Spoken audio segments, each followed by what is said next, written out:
I am Little Miss Firefly, the midget of mischief and mayhem. Nice. And I did not name myself. How did you get your name?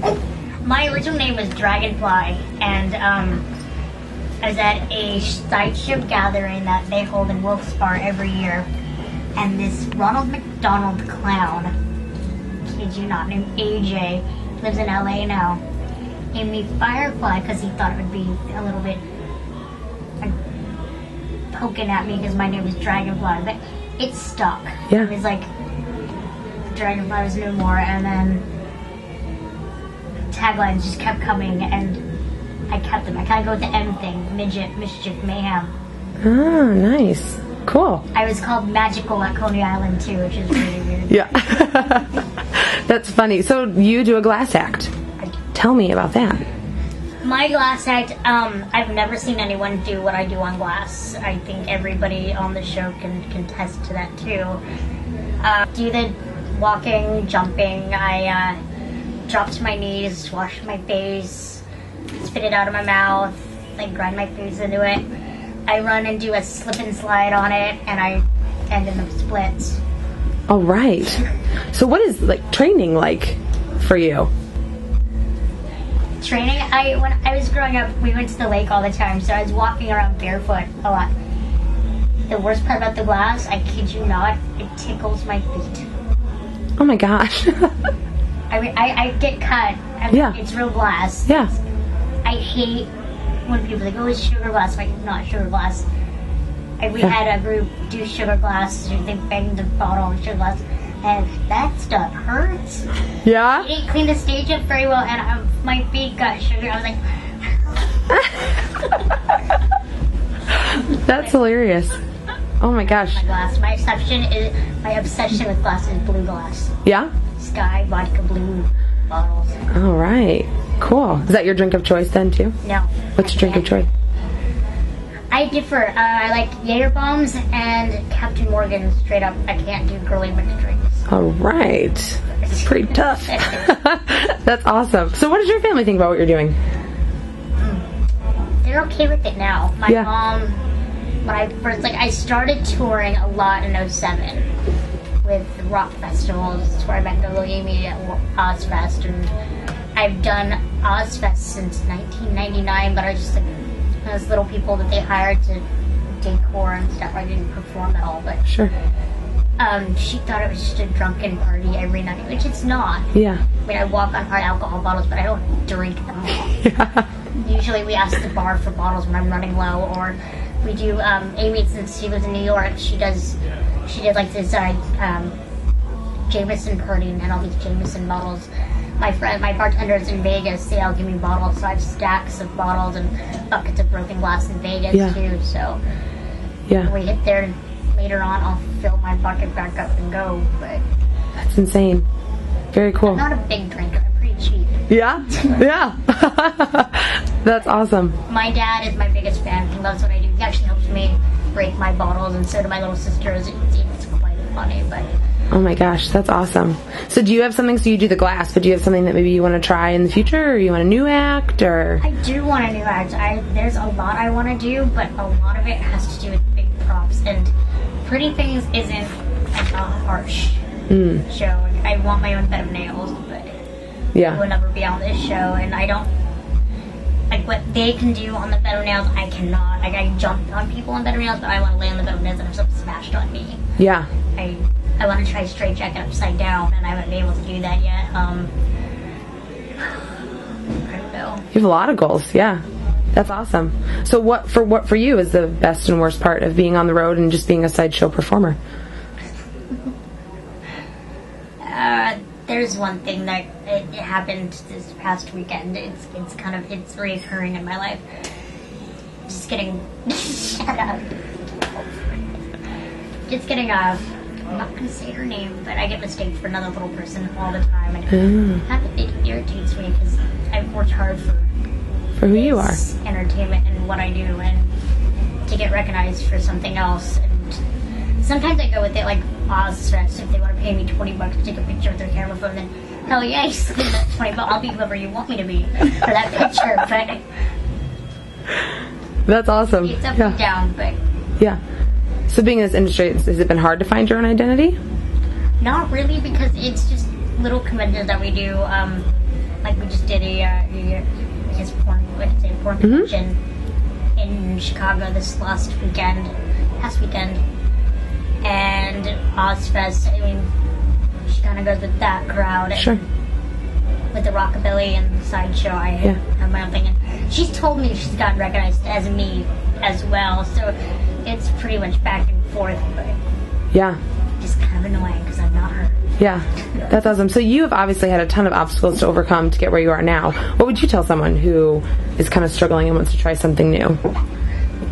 Well, getting into this field of business was actually, I'm not going to say it was easy, because I do believe that I am one of the hardest working natural borns in sideshow. I'm just saying one of, there's a lot of them, but I work really hard. I try not to slack or oversleep in the RV, and I try to help carry things when I do. I usually end up bringing scraps so she doesn't run up the RV when they're loading in and whatnot. But the sideshow industry, natural borns are kind of like gimme. People still fight over me to have me work for them. So getting into this field wasn't that hard. It was getting people to help me learn what I want to do. The glass, straitjacket. Finding a straitjacket, that took 3 years. Oh my gosh. And I found one, and Amy's actually going to make me another one just because mine is getting holes everywhere and I keep sewing it. It's tighter and tighter. But it's fun. That's awesome. I get hung from different people, like guiding me from his eyes in Vegas and swinging me around like a disco ball. So you're like chock full of crazy stories. No one else can think of one. You've told me like 12. So Maybe suspension. I'm actually going to do one the 21st, and they just took me up and they played tetherball with me. Oh my god. It's awesome. That's insane. Fun. I guess that's my escape from everything. Yeah. That's crazy. It also helps because I'm really tall at that point. It's like a different world up there than it is down here. Yeah, that's gotta be awesome. Amy does not keep me in a cage. Is this a common misconception? With human rights activists and yeah. You're serious? Oh, I'm dead serious. I did a show. People think they're exploited. Yeah, they think that they keep me in a cage, that I'm forced to do what I do. Sometimes the talkers I work with will joke about it on stage, but I don't think Dawn has this time. No, he jokes about, throwing your, about this straitjacket, we can put your kid in, throwing your kid in a closet and feeding them dog food. It's a joke about your kids. Yeah. He doesn't say that's what we do to her. Yeah. That's insane. But there's this one in St. Paul, Minnesota, and this woman, I was on a different show, it was a long time ago, but it's just the one thing that irritated me the most was she wrote about it, like me and this other performer named Jackie the Human Tripod. She has an average torso, but she only has one leg, and she's missing from her knee is pretty much in her hip bone, so she only has this much leg. And she's awesome. I used to ride on her back while she just like galloped with me.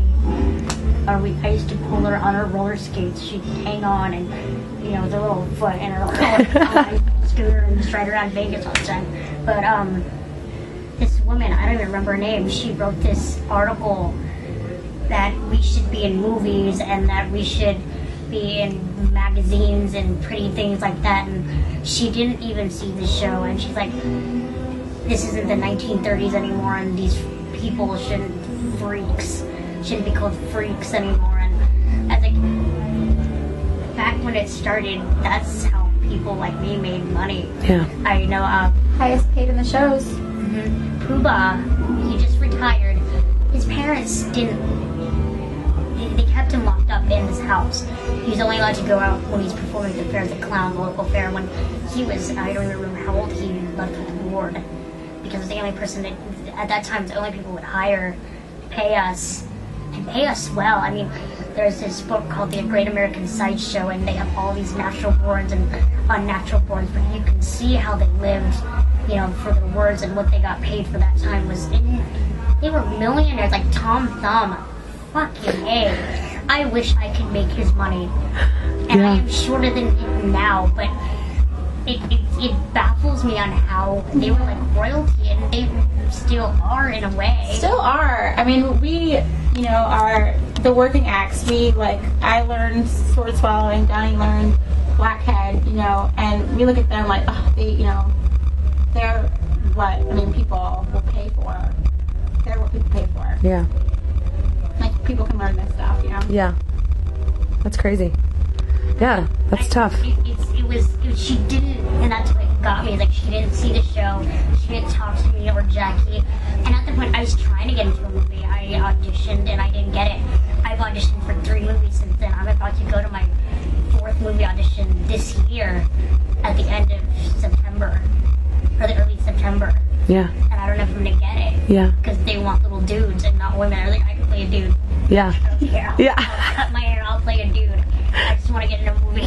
Yeah. So you have done no movies thus far? I auditioned for Water for Elephants last year. I almost got the part, but they cut all the sideshow parts. Oh, okay. And there was one scene where they had a bunch of sideshow performers, and there was a little woman in there. But I was already on tour, and I couldn't fly Gotcha. back to LA and then back to the tour. Yeah. That summer tour was crazy. Yeah. And I couldn't just leave for a couple days and come back. Yeah. And I guess I missed my shot, but I missed that shot because the show is more important than a movie, because right now this is my bread and butter. Yeah. I enjoy what I do.